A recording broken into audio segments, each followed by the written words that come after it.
Hey, have you ever made a Minecraft competition? No, you haven't.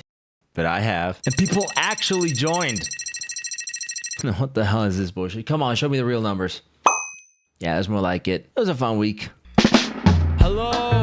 So, this is me trying to gather the contestants in a single place so that I can explain them the general concept and rules of this whole circus that I made, which are the following. Members must be divided by teams. These teams will compete by building the spookiest build that they can come up with, all in the span of 5 days, without access to the Nether, which would be granted at a later point. And they are also allowed to lag the progress of their opponents by killing and stealing things from them. The prize? A drawing of mine! Okay. Listen, I didn't know what the prize was going to be for the majority of this competition, okay? It was either that or Discord Nitro, and most people told me that Nitro was a shitter reward, so I opted for the drawing, though do tell me please in the comments what you think was a better option. Anyhow, these are the competitors. In PNGs, because I was a little too shy to ask for a reunion. The first 4 to join the server were Altisander73, Lemoncito, Blocky Cheddar, also known as Berkeley, and Velix. The time they spent in deciding who was going to be on their team didn't last long, actually. As Lemon and Altisander were both Mexican, they formed the team Mexicanos, leaving Berkeley and Velix on their own. Now, everyone would probably think that Velix and Berkeley would join forces and become a team. But no, you're wrong, because in reality, Berkeley took their lone wolf experience walking up to 9,000 blocks just to find a place to build his base. This dude was having a feast with my server RAM, especially considering I had only bought 4 gigabytes for the server, which isn't that much, but you know. Anyway, the server was a complete chaos just as it began. Like this guy, Altisander, he had enabled some sort of hacks or mod. I don't know what it was, but he was running super fast around the lobby. Wow, why the fuck are you so fast? Huh? Have we got a hacker? I even tried coming up with some sort of a command so that I could prevent this from happening, but I don't know anything about Minecraft commands, so, you know, I just put a lot of trust in him. I trusted he was not going to do this again, and I think he never did it again, so all good. As soon as the competition actually began, though, we encountered our first nuisance. Why can't you break stuff? Apparently, blocks couldn't be broken. And after like 15 minutes of just pure desperation and frustration trying to figure out a command so that I can re-enable player griefing, the solution was as stupid as a fucking, I don't know, insert stupid situation here. Try going here, maybe. Can you break stuff now? Oh my god! That's fucking crazy, dude. After the issue was solved, the stream went on for a long ass time. I followed the members around, narrated their travels, watched as Berkeley went away 9,000 fucking blocks, as well as interviewed the members about their experience. And, well, there were quite some statements. Aunque en el otro equipo van a ser como 800 y somos Alexander y yo contra el mundo, les vamos a partir su madre, ¿ok? What do you have to say about that, Alexander? En estos 5 días no van a durar nada. Oh, damn. Voy a nacionalizar tu canal completo porque pues esto de que tienes comunidad mexicana, comunidad gringa, pues confunde las cosas, ¿no? Entonces también ahora te obligo a que me traduzcas todo lo que estoy diciendo ahora mismo en un texto abajo de mí con letras super editadas. Do I gotta edit pues, word by word? Sí. At this point, some other members had already joined, such as Flimmy Foxy, Goofy, Omega Maker, and Reagan. However, we had some connection issues with Reagan, which is why he wasn't really able to play the server, and you won't be seeing much of him throughout this whole thing. But he was part of it in the end of the day. After that, opening day was pretty much concluded. The members met for a moment, the rules were told, and it was all peaceful amongst the members. Though that wouldn't last long. On day 1, I logged on really early to check on how to get some mods working on the server, but after an hour and a half of fiddling around the settings and not getting anything done, I chose to give up and check in on the competitors. Hello. Where did you? You don't want to know. None of your interest. Well, there's the owner. We've met the owner today. Some of them had just started building a base, some others a farm, some others died a whole lot of times, while some others would just keep wandering around gathering resources and rambling about random stuff. Now, I know there's a puzzle that you're supposed to solve, but it's so much funner to just rip it open and see what's inside.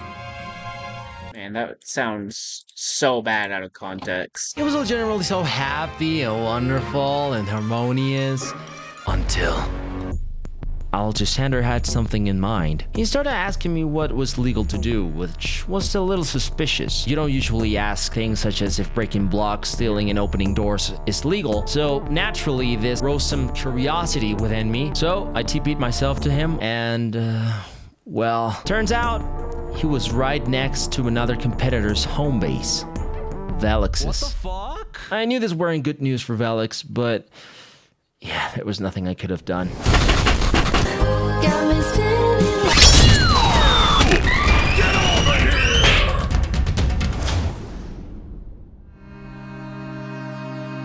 Alexander had won. He went into their home and without a second to waste, he stole all the goodies they had left. It was truly a tragic day.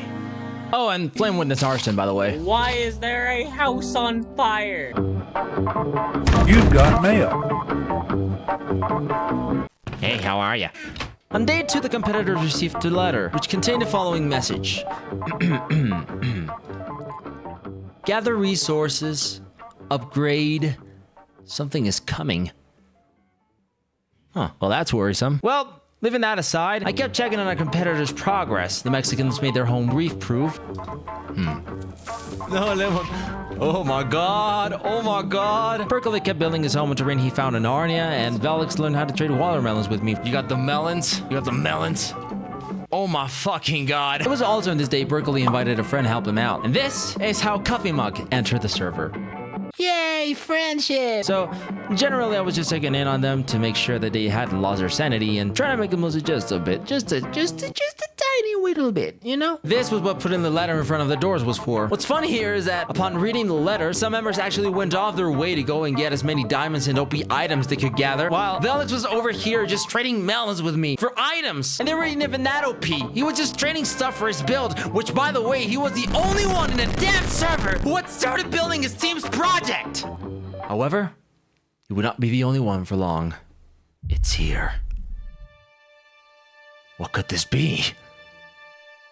Well, these 3 heroes are about to find out.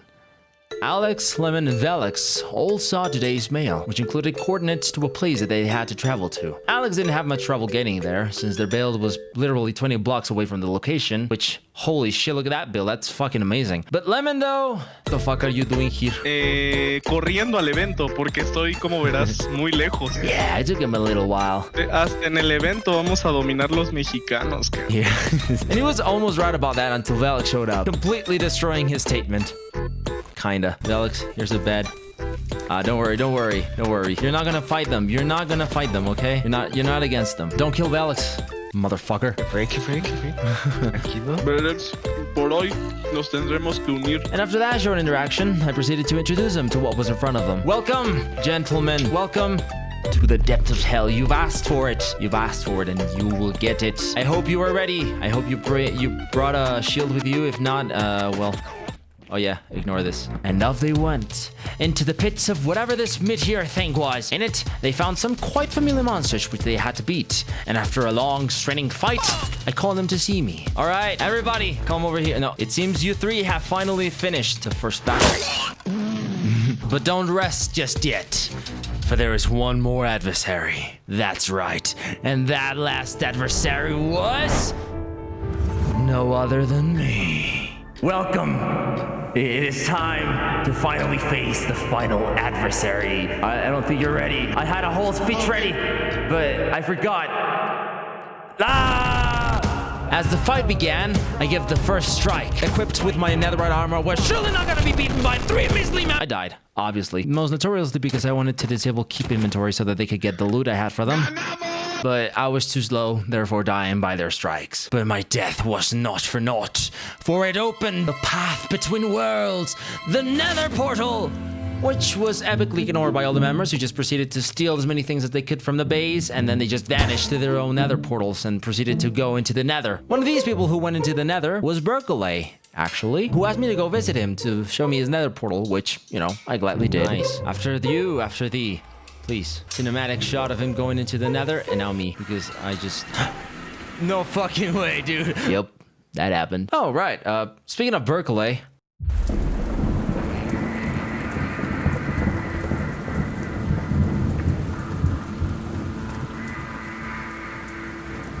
you are witnessing the acts of griefing. Griefing which struck during times of inactivity. During the dead of night.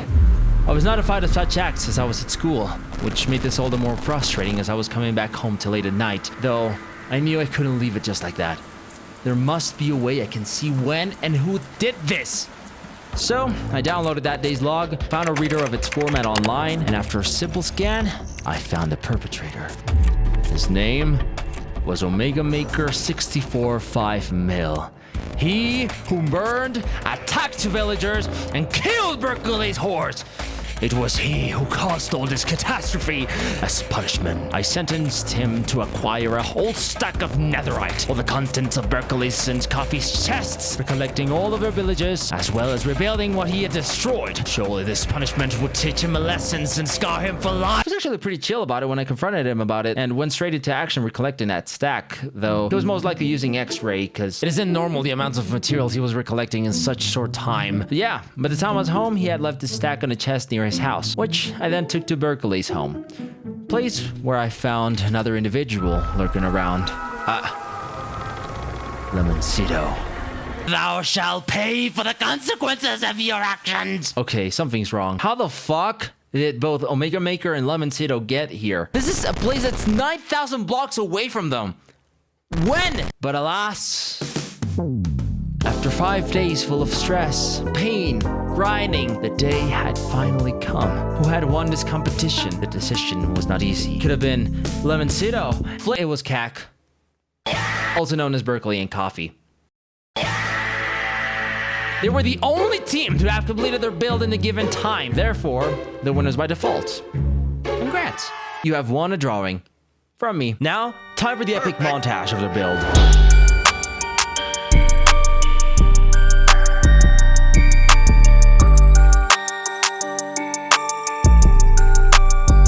Thanks for subscribing.